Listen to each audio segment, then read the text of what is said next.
Hello and welcome to LA Currents. I'm Anita Bennett. Fentanyl overdose deaths have surged more than 1,200% in Los Angeles County since 2016. That's according to a recent report from the county's Department of Public Health.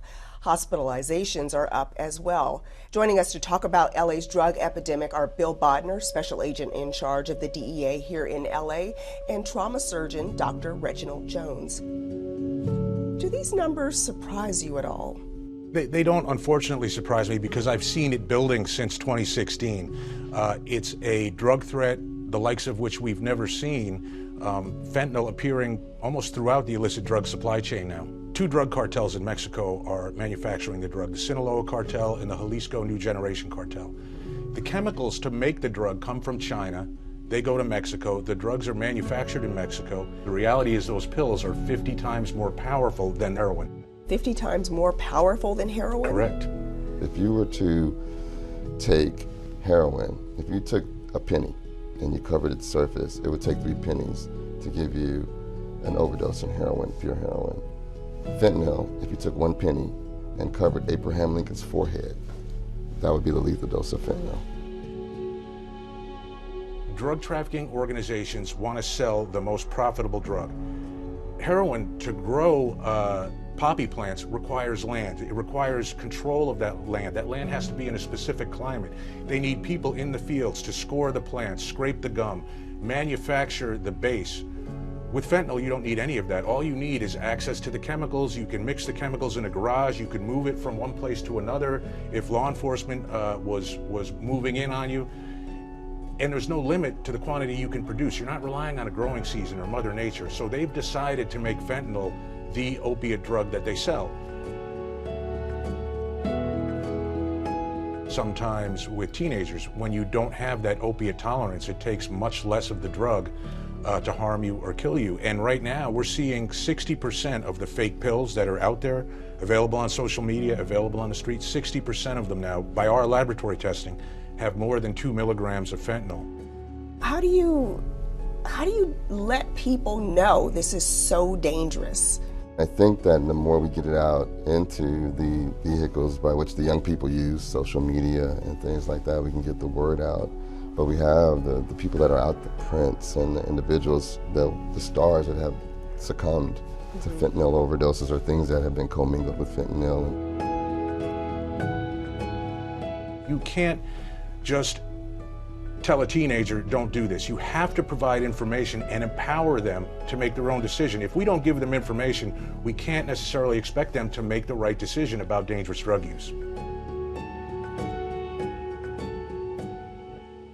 It sounds like the criminal world is coming up with new methods every day to make these drugs and get them into the U.S. So how is the DEA addressing this? I mean, our number one thing is going after the Sinaloa cartel, the Jalisco New Generation cartel. They're the people that are bringing these drugs into the United States. And we do that primarily in 2 ways. One is, especially here in LA, at the wholesale level.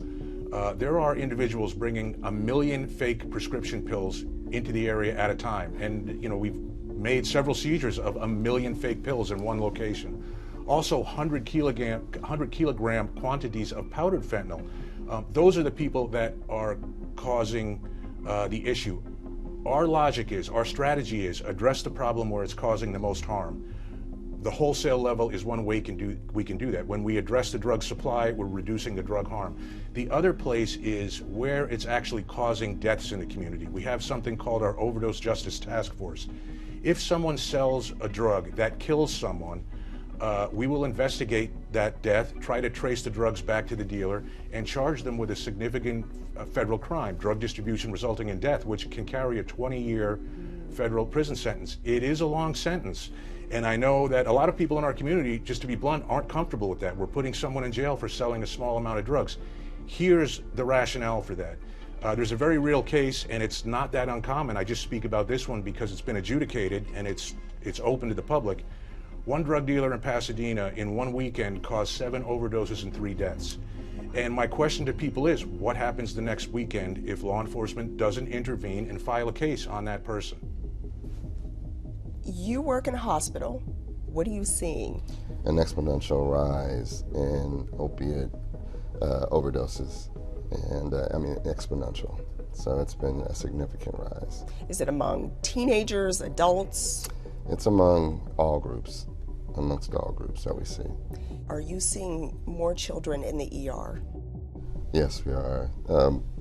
When you say children, so there's different groups. So teenagers, let's start with the teenagers. adolescent group. Yes, absolutely, we are definitely, and they don't know what they're taking because it's commingled with other things, and so yes, we do. There's definitely a uptake in that. And a lot of times I feel like with that age group that the doctor's speaking of, it's self-medication. It's a teenager going through something in his or her life, making a decision to self-medicate and looking for Xanax, perhaps, is the drug that we see, unfortunately, fake Xanax, killing a lot of teenagers. They don't realize that there's no pharmaceutical ingredient in that fake pill that they're buying on social media or buying on the street. They buy it, they take it, and unfortunately, a lot of these teenagers are dying in their home with their parents downstairs.